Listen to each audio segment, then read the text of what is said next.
Can we please give the biggest Eastbourne Bavard Bar cheer, whoop and welcome to Akiva Solemani.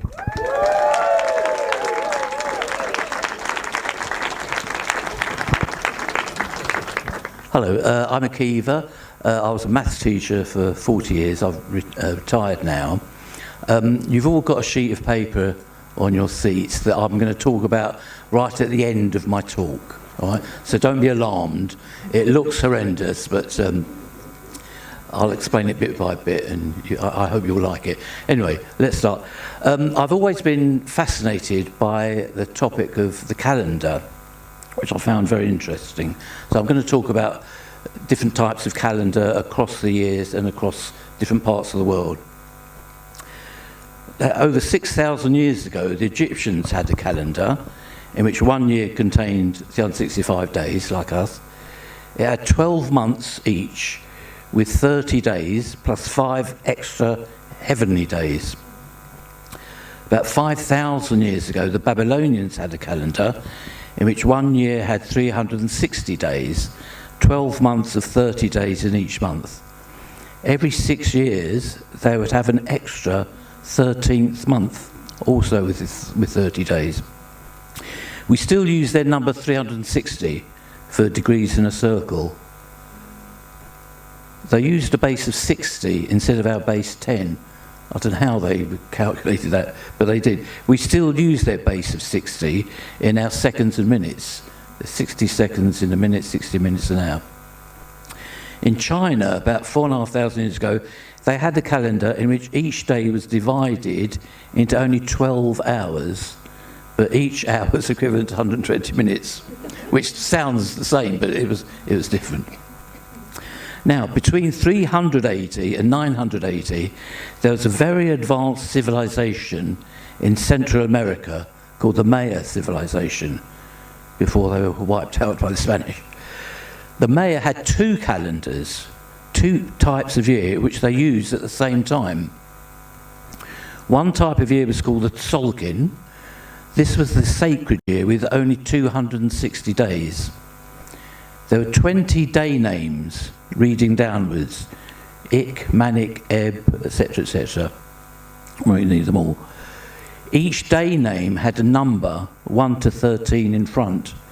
So it had 1 Ik, 2 Ik, 3 Ik, down to 13 Ik. Then 1 Manik, 2 Manik, etc., down to the very last one, 13 Imik.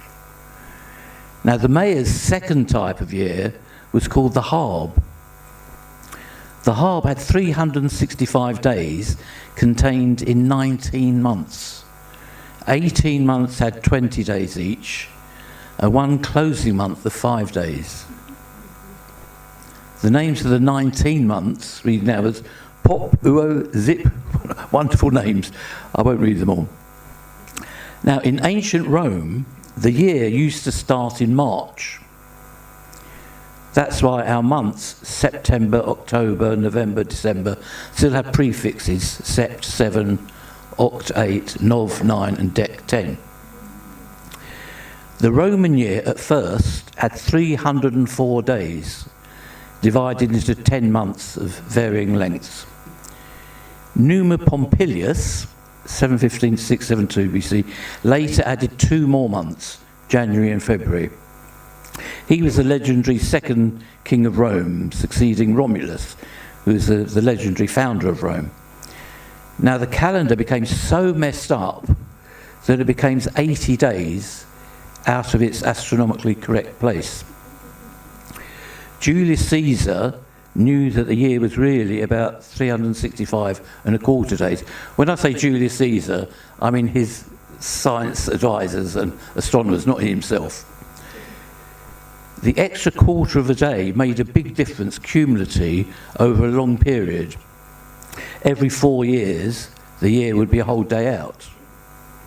So in 46 BC, Julius Caesar decreed that year had to have 445 days, an extra 80 days to make it catch up.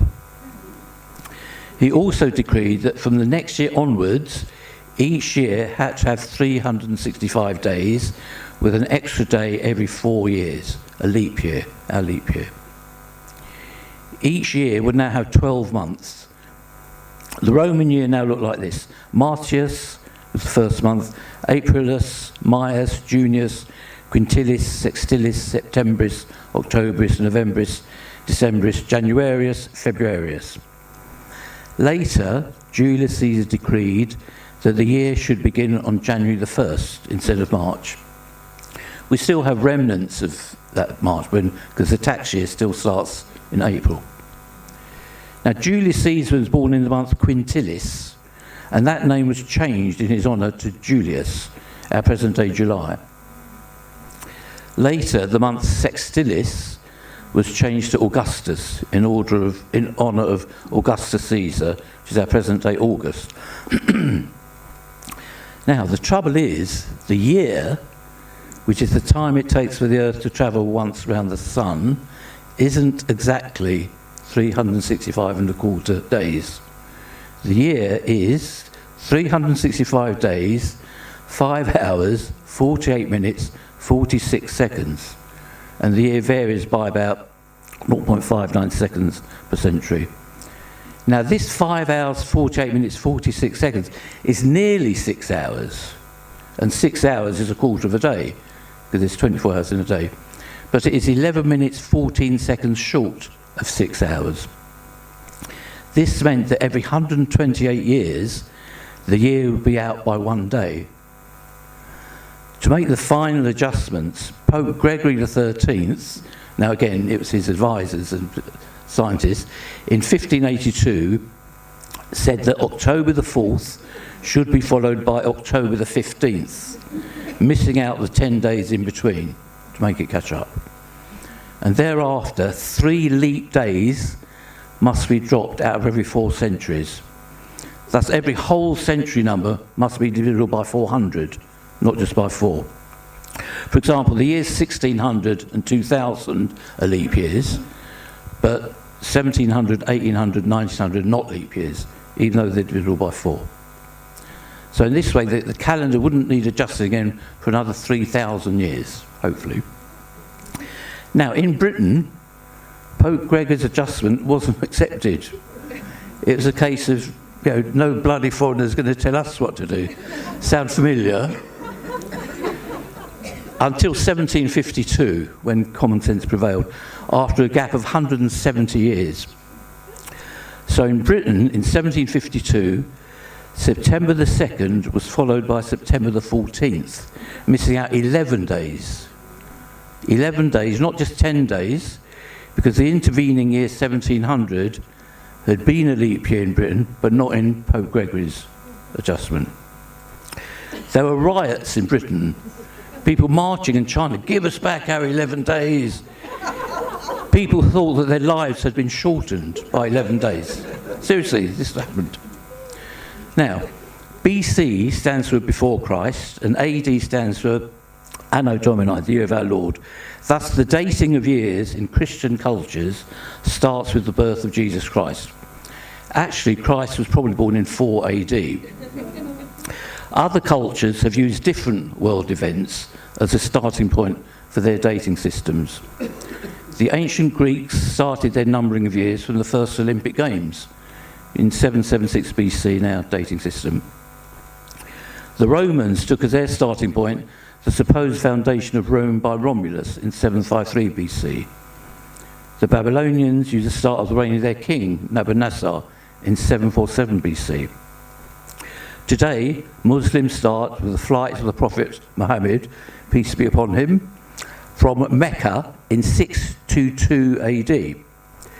Jews start with what they calculate as the creation of the world, which they calculate as 3761 BC. The Jewish year, a very strange Jewish year, has 12 months of either 29 or 30 days, with an additional month, not an additional day, an additional month, a leap month, added periodically. This extra month is added in 7 years in a 19-year cycle.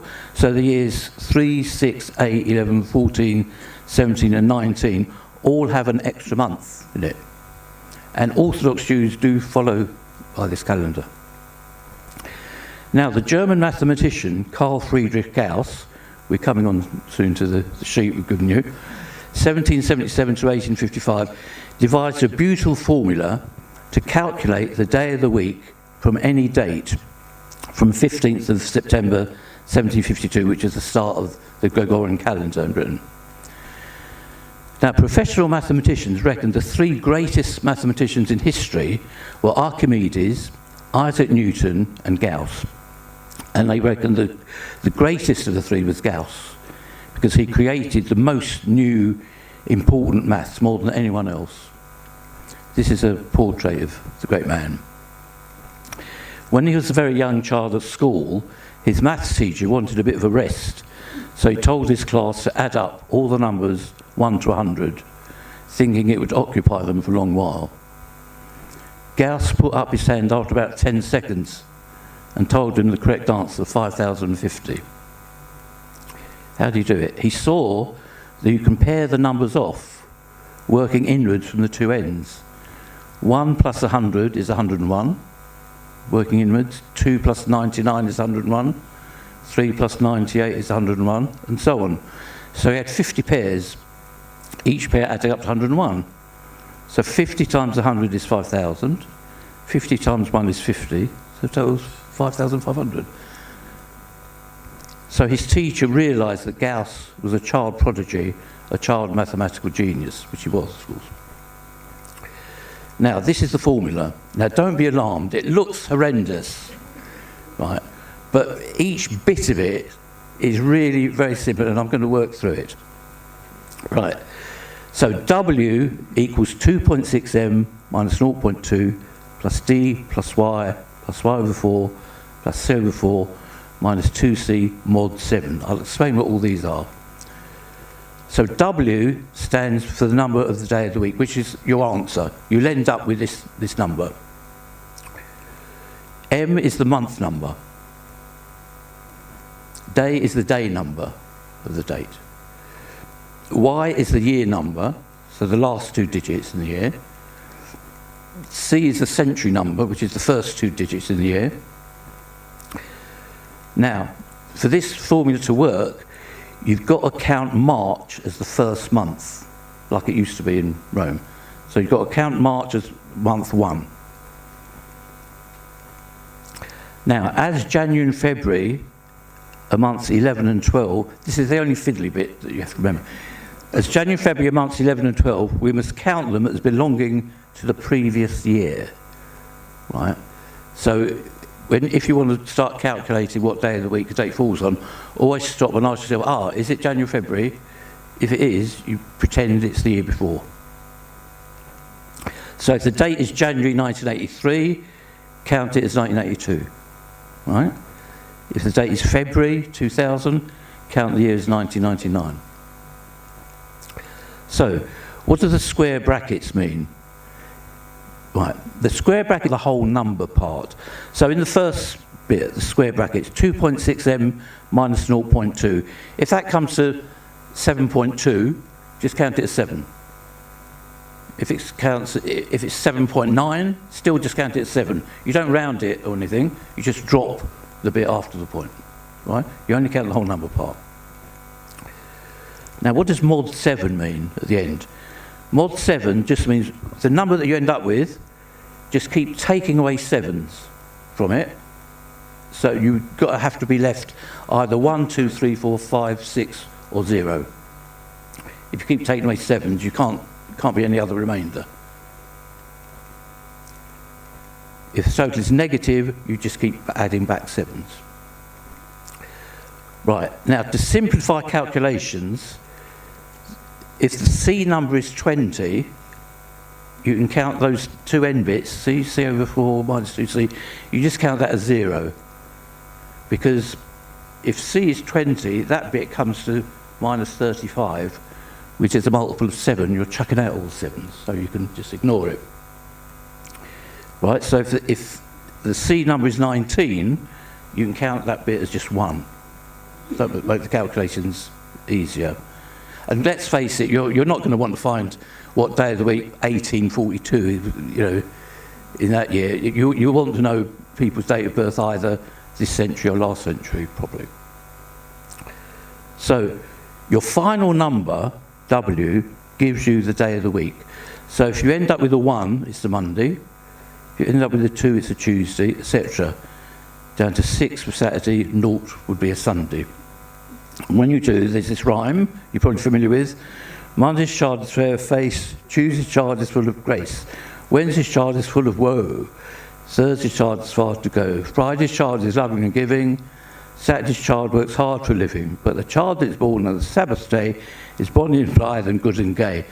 Two things about this. I think gay there means carefree, not about your sexual proclivities. And also notice this is a Christian rhyme, so they refer to the Sabbath day as Sunday, but of course for Jews it's Saturday, is a Sabbath day, for Muslims it's Friday.